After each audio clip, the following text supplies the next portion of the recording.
Today we're going to revise Feliforms. Feliforms are not cats, but they do look a bit or act a bit like cats, and they fall in the same family almost as a cat.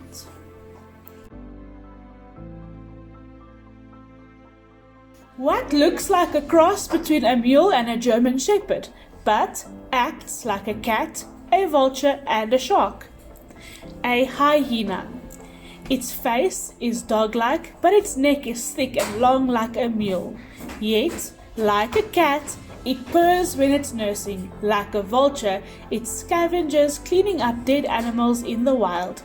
Given the animal's strange mix of characteristics, you should realize we have stopped talking about true cats and moved on to the feliform cat family called the Hyenidae.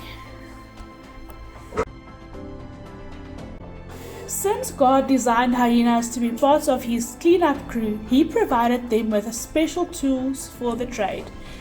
A special ability to digest bones, which is a rare thing in animal kingdom. Like birds of prey, they form pellets and cough up material like hoofs and hair that they cannot digest, but everything else they can. Hyenas have a strange configuration of long front legs and short hind legs, which tilts their body upwards. This makes them look like they are always running uphill. There are 4 species of hyenas, named after their coats. The spotted hyena has spots, of course.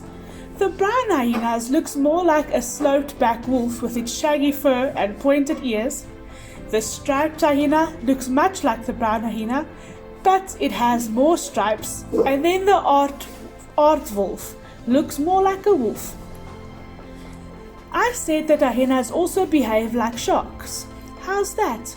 Well, a spotted hyena are like sharks' pups because from the moment they are born, they try to destroy their siblings, just like sharks do in the womb. These brown bear-like cubs have an unusual drive to fight for power. If the cubs don't annihilate each other, they'll develop a pecking order with one being more dominant than the next.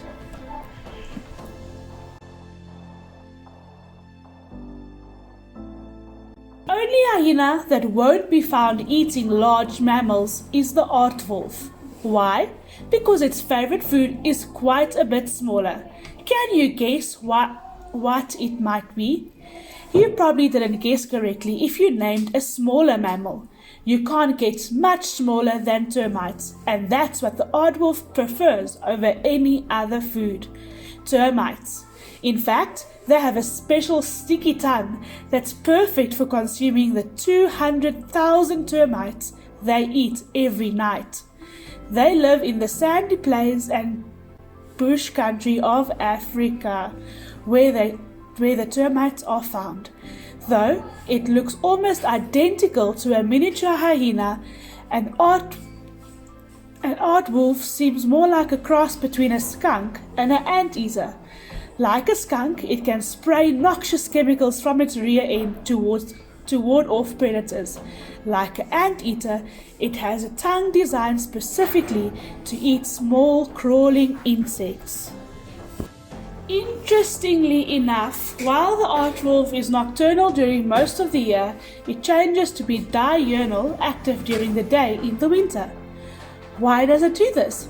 Because termites also change from nocturnal to diurnal during the winter, and since the aardwolf waits for their food to come to them, they must change their habits when their food changes its habits.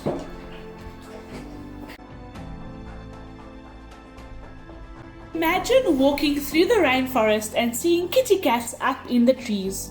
Well, that could happen in Africa, Asia, or Southern Europe because a group of feliforms that look and act a lot like long-nosed cats live there. They belong to the family Viverridae. Though they are often referred to as the African or Asian cat, they aren't kept as pets. They are mischievous and wild and have glands that produce a foul smell. Most of the members of this family are nocturnal hunters, spending most of their lives in trees. They eat small animals like insects and worms. Those that live near water often eat shellfish, and some species supplement their diets with fruits and roots.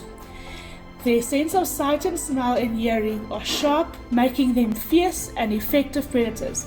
Like most cats, they tend to hunt and live alone. Although this is an extremely large group of animals with many different species, less is known about them compared with many other families because they are nocturnal and mostly solitary. As a result, they are hard to study.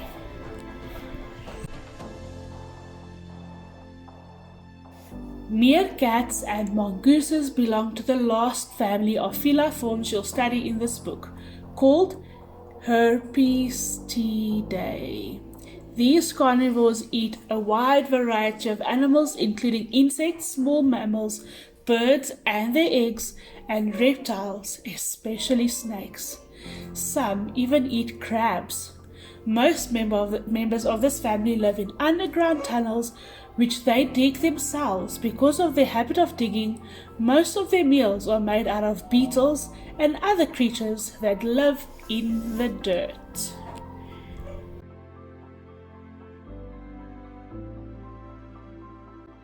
Some people say that this family is home to one of the most dangerous animals in the world, the mongoose. It may seem that the large lion is the king of the jungle, but the mongoose could easily fight for this title. You see, when a lion faces off against a cobra, the lion will likely end up running away. Not so for the mongoose. No snake is safe in the presence of a mongoose. Because of its speed, a mongoose is able to avoid most of the quick strikes of a snake. It can then kill the snake by sinking its teeth into the base of the snake's skull. Wow.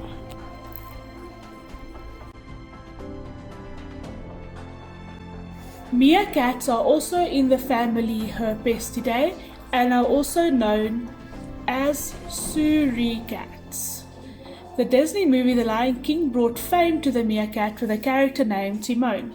However, unlike the meerkat in the movie, real meerkats are never found without other meerkats. Like mongooses, these social creatures form colonies of many meerkats that are usually related to one another. In fact, meerkats are so dependent on their colony that they are likely to die without it. Why? Well, there are so many reasons. First, meerkats live underground in tunnels dug by the colony. These long, complex tunnels keep the individual safe from predators all night long. The members of the colony also help protect one another from disease, cleaning each other daily and removing ticks, mites, and fleas.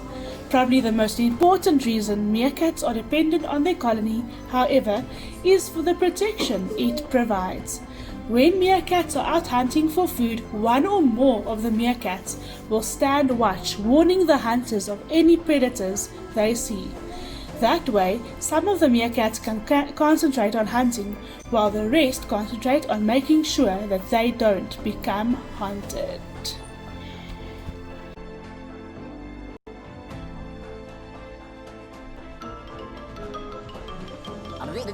That's all, folks.